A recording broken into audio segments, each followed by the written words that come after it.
अस्सलाम वालेकुम सामीन।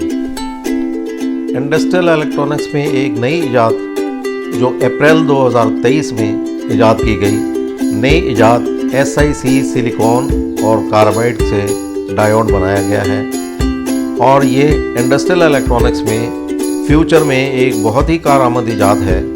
और ये डायोड 10 एम्पियर 650 वोल्ट पर बड़ी तेज़ी से काम करता है, जिसको इंडस्ट्रियल इलेक्ट्रॉनिक्स में बहुत कमी महसूस की जा रही थी और जो इस SiC ने पूरी कर दी है।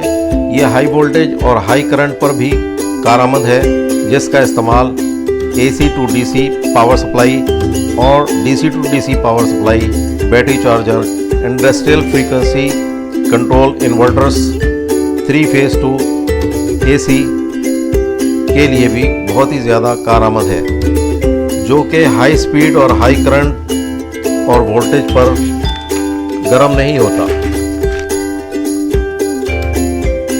हाई फ्रीक्वेंसी और हाई करंट पर इस्तेमाल के लिए बहुत ही कारआमद है। पावर वोल्टेज अचानक बढ़ जाए या ओवर करंट हो जाए, जिसके नुकसान से महफूज रखने के लिए बहुत ही कारआमद है। और ये 175 डिग्री सेंटीग्रेड से ज़्यादा टेम्परेचर पर भी अच्छी कारकर्दगी का हामिल है। ऐसी इजादात के बारे में, नई इजादात के बारे में मालूमात के लिए आप मेरा ये चैनल सब्सक्राइब करें, ताकि आपके पास नई से नई वीडियो पहुंचती रहे। बहुत शुक्रिया।